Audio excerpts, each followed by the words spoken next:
Hey guys, it's Matt here from the HMO platform, and today I am joined by the wonderful Al Collier from Urban Culture Co-Living. I've known Al for about 3 years now. I'm on and off. Something 20, like that. 2020, maybe 2 years. Yeah, that's right. I think I was always the one chuckling in the back of the classroom at the HMO platform, adding a bit of humour to it. I think. Is that right? Yeah, it was good fun. I always enjoyed when you were in the sessions because I it's basically zoning on you, and I don't know what was making me chuckle, to be honest. and you're just chuckling in the background. Yeah. So I'd say something which was just ad hoc because some people just don't get my humor, and you just always be chuckling in the background. Some people would say I'm too dry. But no, it was good. But Al, welcome to to this little chat. So why don't you just give us a bit of a background about yourself and what you have been up to? So I'm Al Collier. I've been I am a buy-to-let investor in Bromley, but I was looking at the market and I could see that I needed to look at a different model. So I went to look. I knew about these things called HMOs, and I was really thinking, how could I get into these? And I wanted to do them correctly. So I went looking for a training provider, and stumbled across the HMO platform and yours truly, Matt, and got stuck in there, learned all about co-living, and realised that what I could produce. My background, I came from retail jewellery, so the values of the HMO platform and what targeting the top 5% of the market and looking for quality. One of my sound bites is quality isn't expensive, it's priceless. So just pulling in the aiming for the top 5% price points, going for the top end, and actually not marketing on not competing on price. Actually, those sort of and providing a better product on the market. Actually, looking at what was out there and seeing the typical standard of shared living. Being a student back in oh my God, when you think about it, it's 25 years ago. We don't need to go into that. No, okay. Detail now. but looking at what is out there, and it hasn't changed in 20 years. The quality of shared accommodation is just appalling, and I could see that could be improved, and so easily. It's a market which needed to change, and if you can get into that market, it's quite easily changed, and it's a very profitable and it's a very satisfying market to get into. So I I started in Bromley, but I started looking for a new investment location, and I really wanted to get into the Bristol market where I have a group of friends, and it's a competitive market in Bristol. And I realised that the architecture in Bristol didn't quite suit the type of properties, the HMOs I was looking to build with all ensuite rooms. And I looked at Swansea. I looked actually all around the country, but I ended up choosing my location as Swansea because the particular architecture in Swansea just suited our types of development, which was going from a resi to taking it through in an Article 4 area, taking it from a normal resi to a C4 HMO, and then taking it that one step further to sui generis, and took it all through the planning permissions and planning applications, which Matt, you helped, through your training, it helped us get us all the way through. We've done 6 out of 6 now. All the applications have gone through, so that scorecard's nice and clean. We've completed 3 HMOs. We're just developing our 4th one, and we've got a 5th one which purchasing. at the moment. It's still in conveyancing, but that's currently let at the moment to a charity. But we're going to keep hold of that until we're ready to develop it.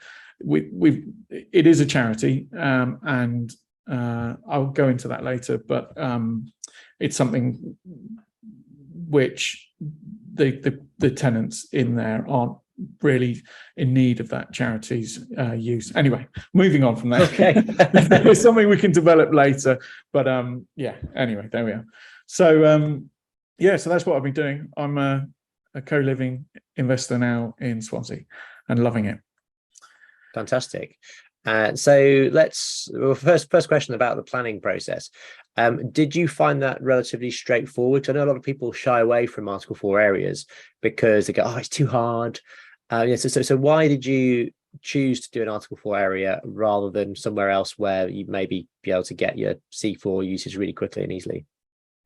Well, here in Bromley is a non-Article 4 area, so I could develop a property here into an HMO, but they would still value this property here on bricks and mortar, whereas actually I'd be looking to remortgage or refinance out the property on a commercial valuation. And in an Article 4 area is actually, a lot of people would perceive that as a negative, that they couldn't take a property and develop it into an HMO because of the Article 4 restrictions. But we specifically look for properties in those Article 4 areas, and we look for the little those properties which have either been missed on the on the streets where they are either sandwiched. We can get them through on exemptions or just little planning, just those little pointers where other developers may have missed them, and we can just get that planning gain. Why Article 4? It's really to do with that commercial mortgage, and by taking it through all the steps, you get the planning gain all the way through, and then you get that NGDV at the back end, which means you can pull more money out. Not always, it's not always the no money left in deal, but because we're producing high yielding cash flow investments, then it's soon coming out at the other end, which is great. Brilliant. So let's chat about some of these projects then. So do you have a favorite? Do you have a favorite child? It's always your first, I think, is it not? Yeah. Well, yeah, you always have a love for the first. It's not necessarily the best, but yeah, I think I threw myself into the first, and I spent far too much on the first. That's a word of warning to anyone. We went mad with wet rooms. I don't think have you done wet rooms in your property? No, we put terrazzo tiles, Italian terrazzo tiles. It's one of the ones which is that's something else I should mention. We've been nominated for 2 awards since your program, so thank you for that. No, I think we're up against you, Matt. So fingers crossed. I'll see you on the victory line. Well, we don't put in terrazzo Italian tile, so we don't have a hope. We gave our tiler a headache with hexagonal tiles, so it's covered in hexagonal tiles. We've got lots of black fittings. Black seems to be the new. I see your matte black background there. You're not a fan? Well, we don't have lime scale down there. They're all these. Yes, it is the lime scale, which is the problem. So in a lot of areas, so they stay black, do they? Yeah, they do. Well, matte black, it's in your name, Matt. There you are. So lots of black detail. And yeah, we overspent. Which means there's a lot more money tied up at the back end of that. And as much money as you spend on your refurbishment is really the money that you get that ends up being left in. That's the key part I've learned. And so we refined that on our second one and our third, and now this fourth one. We've and also the first one, the contractor took the mickey a little bit, and just dialing in every time you go through the cycle, you work out where you need to cut corners, and not necessarily cut corners, but how you can dial in the time and value engineer, it's called value engineering. Is that it? Right, I'll use that with this current contractor. And time is money. This is the other thing. What we've learned with our current contractor, the first one took us 9 months to go from. Oh, don't do that. That makes me feel. But it was a lot. How big was it? A seven. Yeah. And did you do loft extensions and rear extensions? I want to say yes, but no. Right. Okay. Yeah. 9 months is a decent amount of time, but I'm going to guess that this was also through COVID. It was, yes. Yeah. That's just a different. Okay. Yeah, it's not normal times. Well, to give you an idea of where we are now, our contractor is going to take 12 weeks for this one, which is that. Well, I would have said that's brilliant because we're looking. That's really good. 12 to 16 weeks for that. If you're not doing any major structural works, then 12 to 16 weeks probably get you most stuff. In fact, it probably would include an extension or a loft. Oh no, this is also doing structural works on all of these. We take down walls. We've taken down three major walls in these houses. Just to a lot of the time, giving, as you will do, we give space from one room to the next, just as you develop them. So that's that. So what was the question again? We were just asking about this first project. So so when you say you spent too much on it, are you happy to share the numbers on that one, or you can share the numbers on a different? No, that's fine. We bought it. Believe it or not, these houses you can buy for. You can buy a 6-bedroom house for £160,000 in Swansea, which is ridiculous. And we spent £200,000 on that refurbishment, which was significant. And we were hoping for a revaluation of 480, but we did get stung. So we didn't get the GDV we wanted. It came out at 420. So I was a little bit gutted about that. We did have a valuer who didn't really like us at the time. We still did all the homework. We put the paperwork in and gave him a nice valuation pack. He wasn't interested. We tried to charm him at the front door, all of that, but no, he was very. It was probably the worst valuer you could find. So that was a bit tough, but still, the way it kind of hampered us a little bit. It was our money at the end of the day.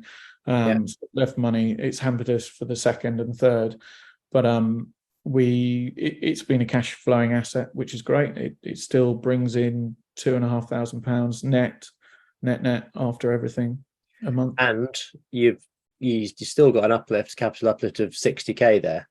So it's not like you overspent on it and now you've got this property which is in negative equity on day one, which a lot of people I know do. Because it's fine because I'm going to get the cash flow at the end.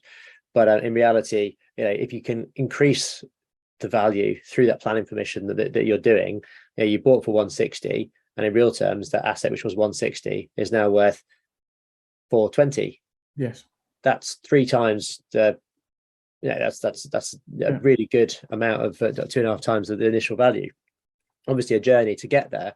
And with everything, the way that the market's going, I wouldn't be surprised if your GDV of 420 starts to creep up. And from our experiences, you can probably sell it for closer to 480 if you actually wanted to.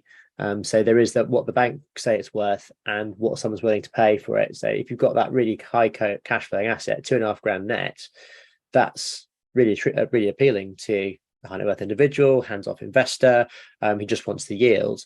They're willing to put the money in. It's something that we've learned is that the bank valuation isn't necessarily the true valuation of that property. Sure. We were kind of gutted by that, but the valuer actually said it's probably the best HMO in Swansea he had seen based on the quality and condition of it at the time. And we're just saying, well, why haven't we got the value that we really want? So there we are.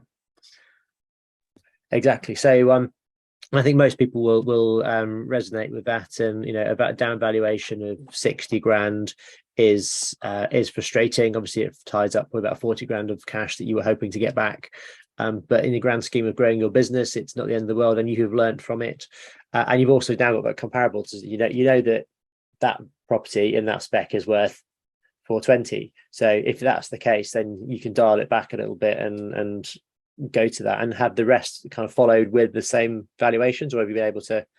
No, and that's the thing, they have been stepping up since then. So we know that they're coming, and we know the next one is probably in the 450 mark. And it's creeping up. And literally, we can't buy a property at 160,000 now. Actually, saying that, the next one we're buying at 150, but that. No, we've managed to buy it at a ridiculously low price off a landlord. But this is it. The landlords are exiting the market at the moment. I think they're all terrified. They're running scared. EPC ratings, council tax banding. Give me another one. Section 24. Section 24. Yes, they're all there. They're all there. And just the appalling state of their rooms. The condition of the properties that we're picking them up. Well, the amount of work we're doing on these properties as well, we're replacing floors. We've half the roof came off this last one, and a lot of the walls. There weren't many walls left. We're keeping the front door, and the rest of it's being knocked down. So basically, you just want that floor area to be as cheap as possible per square meter. That's it. Yeah. Because you're going to stick the urban culture brand on it, that stamp on it from the day up. There you go. There you are. So and that's going well. And it's all going smoothly at the moment. So have you had any how do you find your tenants? Are you self-managing these, or do you have an agent that you're working on the ground? No, we do now have an agent, mainly because I'm in Bromley and down there in Swansea, but my business partner Jordan, he's in Port Talbot, but he works full time as well. He hasn't yet sort of given up the day job, and eventually I might actually move to Swansea. I've started to fall in love with the bay. It's quite nice living by the sea. I think you're down in Brighton. I am Worthing, just around the corner. Yes, so I definitely wouldn't want to be too far away from the sea these days. I can't hear the seagulls today. Normally I can hear some seagulls in the background. No, actually they have gone. There's been lots of talk of bird flu. I was wondering whether they've all gone and in a pandemic, which I've missed. Although saying that, I did see a seagull last night attacking a ham sandwich that he stole from a homeless guy. Yeah, that's a bit harsh. It was very harsh. Did you go and buy another one? That would be the nice thing to do. No, the guy wasn't there actually. He stole it from his bag. His bag. Yeah. I was going to buy a guy a coffee, and then he turned around to me, and I think all he wanted was vodka. I won't tell you what he said, but it was pretty hard. Yeah, and then I'll stay there. I'll buy you a coffee. What do you want? It's like vodka. Yeah, pretty much. It was and then swore at me. Anyway, there we are. So that's what we've been up to. The tenants or our clients, we like to call them clients, have been fantastic. They're loving the rooms. They can't believe that the type of product that we're producing is available in Swansea. And we were slightly concerned by charging the rents we were. They were, market leading rents. We're charging £700 for one of our rooms, which, some of the rents around here in London are getting up that way. I don't know what they are in Brighton, but they're in that a bit more than that. I think for quality, you're probably looking at close to £1,000 now. Yeah, but still, that's a reasonable rent roll it down in Swansea, considering the average room in Swansea can be £350. So we're doubling it, and we're pushing. The next rooms are coming out at 750. So the multipliers are working for us, and it's enjoying. Yeah, I think the interesting thing is that is still quite an affordable rent for a young professional, because on a decent salary, because it includes everything. They don't need to worry about any of the extras that life brings. So it's one amount every month. They worry about that, and then they've got then the rest of their funds to spend however they want. So it is actually still quite an affordable thing if they're living in a good quality place. I think if you're living in squalor, then you kind of would resent paying anything like that. Well, they've got a nicer car than me. A lot of these guys, they've got a nicer house than me now. That is true. It's one of the things you spend all this time, effort, and money. You spend £200,000 on someone else's house, and just go. When you look at your own and go, oh, I've really got to fix that. It's the old. Really got to fix that. Why don't I have hexagonal tiles? Exactly that. I don't have hexagonal. I don't have terrazzo Italian tiles or black taps. Mind you, the limescale would be an issue here. So yeah, you are really laying it on thick there. And but then last thing I want to do is live in one of my own HMOs mentally. So it would need to be different, because I have seen some interior design stuff recently, which looks very similar to some people's houses, looking very similar to our HMO. I'm just like, there's that mental barrier of my house needs to be different to the business that we create, even though they are really, really nice. So yeah. Brilliant. And funding wise, you said you obviously did the first one with your own funds. Are you now working with investors? Yeah, how are you working this to scale up your portfolio? We are. We've just brought on one. We have been using our own funds. My buy-to-let portfolio has done very nicely in Bromley, and just 3 buy-to-lets, and they've just increased. So I've been drawing out funds there. But really, the model I think we all know as investors that we'll all run out of money if we just if you don't end up with no money left in deals. So we've just brought on one investor at the moment, but we're constantly looking for further investors. I think that's the art of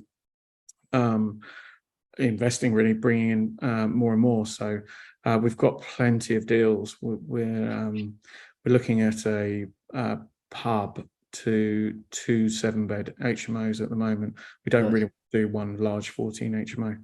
So that's the next, and that's a future, but we're trying to keep to our bread and butter, which is this C6 to 7. But then we've got this future goal. We did walk away from a deal which was a 10-bed HMO because we just didn't think that would fit into our business model. So there are, it's rinse and repeat. Do what you know and keep going at that once you've got that cycle, and then once you've got that built and solid and you know where you are, then look for the extras. I think that's where we're going. So I think when we get to the sort of 7 of these 7 HMOs, which isn't too far away, then we'll start looking for the bigger boys. I don't know where you went with that, but where I went, where do you mean? Where you went, how your journey was in terms of the HMOs? Yeah, it kind of grew from it was a buy-to-let HMOs up to, that was up to 6 beds, and then went to kind of 8/9 with commercial conversion, and did some smaller commercial conversions as well, and then jumped up to a 22 bed. Right. So it was just a commercial conversion. So basically what I'd done 3 commercial conversions in a row, one of which ended up being a shop and a 4-bed, another one which was ended up being an 8-bed HMO and a flat, and then this other one was basically exactly the same type of building but about 50% bigger. And we thought, well, okay, well, that was painful, but we know what we're doing now, so let's do this, because it is just the logical next step. So it was 7 apartments, comprising of what is now 20 bedrooms, because we actually lost some bedrooms to make them more communal spaces. Proven that was also proven to be quite difficult with contractors and COVID, but is now bringing in a decent amount of money every month.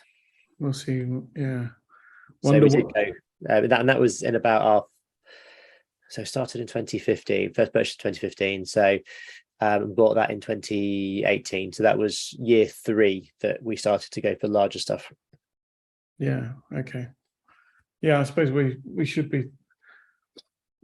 There's an element of doing what you know and chasing that shiny penny. And I keep getting tempted by this next project, this larger, bigger thing. I think without the investment behind you. If there are investors out there who are watching this, then please pick up the phone, give us a call. We're happy to have you on board. Check us out. We've got a great product and a great return. So get in contact is what I would say. Shameless. I don't mind. We're here. Come and find us. We'd love to have you on board as long as you're the right fit and you have the same values as us, which is a great product at the end of the day, with great tenants, reliable, low voids, everything that the HMO platforms brought. We followed the rule books, and from assessing the market with we've got the choice in Swansea of professionals and students, so we've got both options, and depending on location, we were going to specialize in professionals, but we've realized that it's very location specific in Swansea. There's particular areas in Bryn Mill which is students, so our current one we're doing is purely for students, so we've tweaked the spec for them. And then the more glamorous ones with the wet rooms, which we probably won't do so many wet rooms again because of the cost. Anyway, we won't be using terrazzo tiles, should I say. We'll keep those for the professionals and really sort of the flag waving exercise of showing who we are, maybe to win some awards. And I'll see you there. Just following the HMO platform rulebook, deciding on location, looking at the architecture, focusing on, we don't call them tenants, but our clients, which makes you, I can see you grinning with that. Well, they are. At the end of the day, they're your customers. So we've just bought Jimmy Carr tickets for all 7 of them to go out. We do, it's obvious to do pizza nights and send them drinks, and we supply toilet roll, that brand Who Gives a Crap. That's a great little thing, not regularly, but just occasionally, just a nice surprise. What happened the other day? Oh, donuts, just Krispy Kreme donuts being delivered. I think one thing you mentioned was the Christmas tree. Was it you, the Christmas tree at Christmas? Or somebody in the Property Jam, I think, mentioned Christmas tree. Right. I love that concept. We're thinking about a fireworks night, supplying rockets, but we're a little bit concerned about the bonfire. Last thing you want is I think it's giving them something, giving them control over pyrotechnics next to your house. Probably not a good idea. Is maybe not the best idea. You could maybe send someone to do it on their behalf, but I don't. There's a balance to that. Christmas trees, that kind of thing is doable, but you've always been thinking outside the box, because I remember when we talked about sourcing properties, you were doing some interesting sourcing techniques, direct to vendor. So would you like to share with us some of your ideas? We sent Valentine's cards to all the landlords, which would say, the company, our business name is Proper Lush Property, and it was all to do with it was based around the Bristol connection, because that's where we first targeting. There's all Proper Lush, Gert Lush, but the Valentine's card was it was somebody loves your property, or you've got a secret admirer, and it was there's lots of people writing landlord letters, and we just wanted some niche or some way of standing out. So it was a card which came through on Valentine's Day. We also did Christmas cards. So those, rather than a letter coming through and then throwing a letter in the bin, and it's just the same old. It was more a card, which even now people are phoning us saying, "Oh, I've got this HMO ready to sell." So it works. It's just something which stands out, and it's rather than a piece of paper which gets lost, it's a slightly more durable. Exactly the same concept. You stand out from the crowd, and then people will notice you. Just do something different. And didn't you contemplate sending Easter eggs?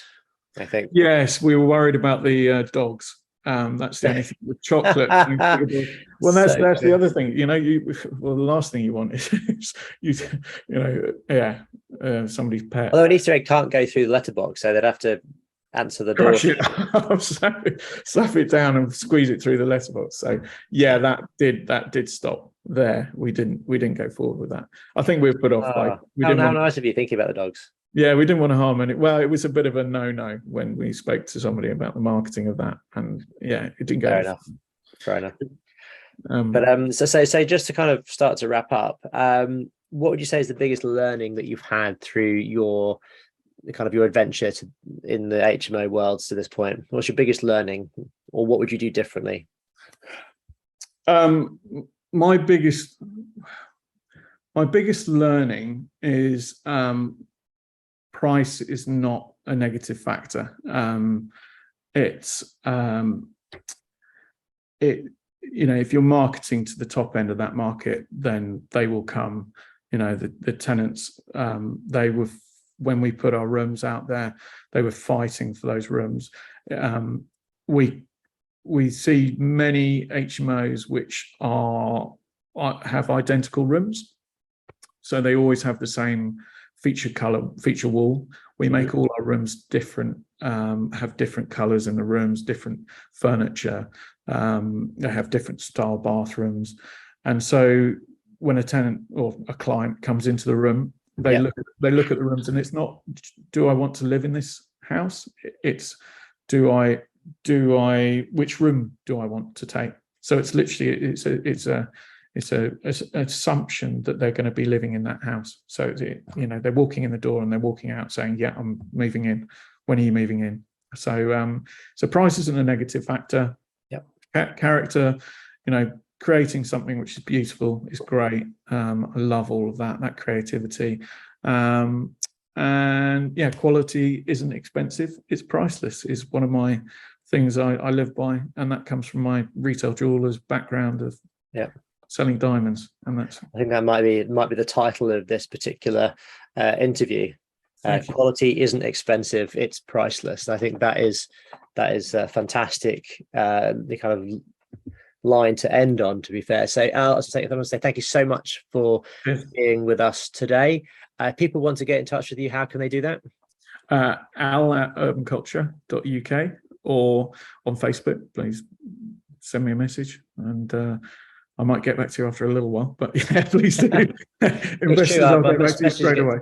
Yeah, messages get totally lost on Facebook. So I find stuff on there from like 6 months ago, and it's like, like somebody wants some coaching. It's like, oh, right, yeah. or potential investor. I'm just like, oh. So anyway, thanks again, Al, and we'll see you again soon, I'm sure. Cheers. Thank you. Bye.